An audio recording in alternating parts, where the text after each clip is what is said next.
It got to a point where I was using to live. Until he no longer cared if he lived or died. On a bright sunny afternoon in a quiet and peaceful park next to the New River, Hunter Crigler sat alone in his car and made a decision that could have proved fatal. I started to draw up this syringe of heroin, and I looked at it and I told myself that I've never done this much before, and there is a good chance that it could kill me. And it was somewhat of a relief. I was okay with that.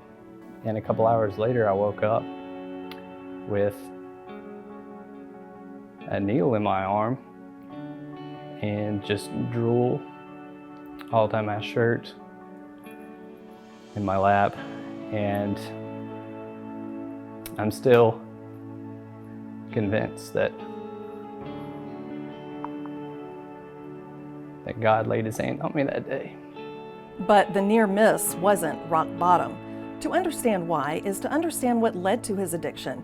A multi-sport athlete while a student at Radford High School, Crigler describes a happy childhood with 2 brothers and loving parents and a tight group of friends. We went to church. I was involved in youth group and always stayed active in sports. And I think those items just keep myself busy. I was able to stay on a pretty strong path all the way through high school.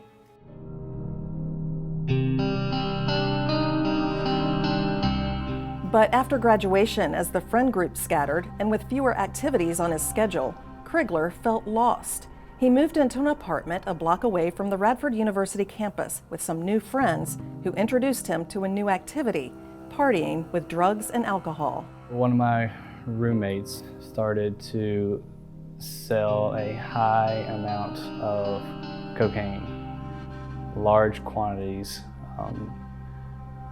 At one point, the Radford Police Department considered him the kingpin of Radford. And everything that I got my hands on was free.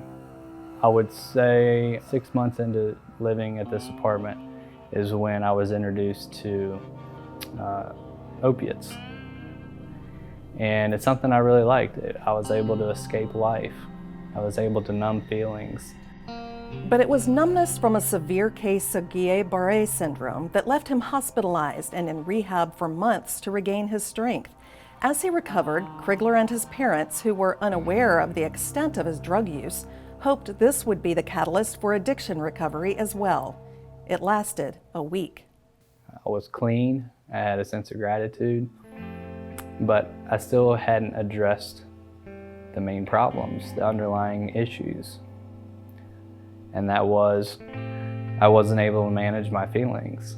Bridget and Billy Crigler were dismayed, but through support groups and counseling, they summoned the courage to cut their son loose. You don't realize until you're almost on the other side of it, just how crazy your family has become and what you'll believe a child when they tell you. Just crazy stories about, where his money had gone or that kind of thing. Life's handbook doesn't come with these instructions on how to deal with addictions, and we learned the hard way. The more you help them, things are going to either lead. They're either going to end up in jail or they're going to die. For Hunter, it was jail. After a spree of stealing from friends and family to support his addiction, he robbed a neighborhood gas station to pay for a fix.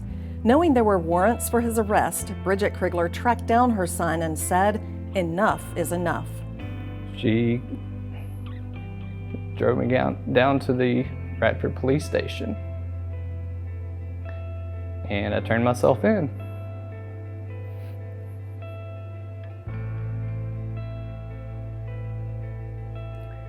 I was exhausted. I just couldn't do it anymore.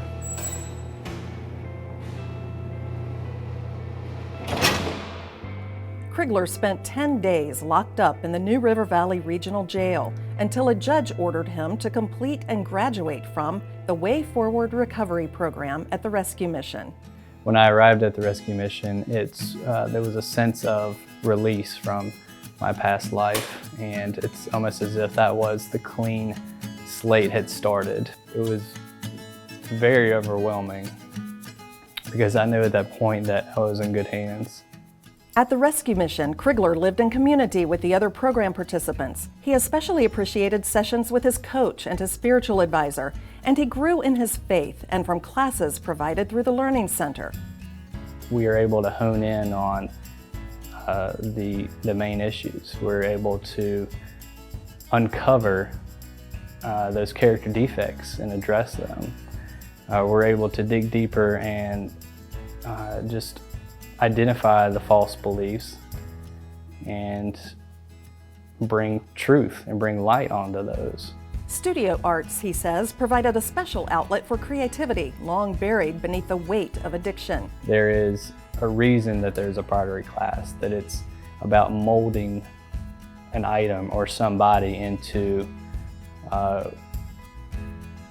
who they want to be.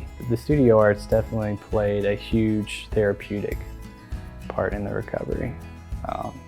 With an artistic background, I was able to let that shine, and it helped build an identity. Today, Krigler owns a business, and he and his wife Brittany are the doting parents of 2 young children.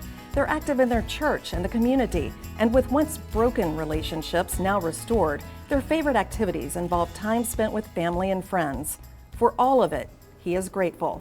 There are still hard times, but because of the mission and the tools that I gained there, I'm able to manage my feelings and life in a much healthier way. Having an awesome wife, 2 beautiful children. Life today is such a blessing.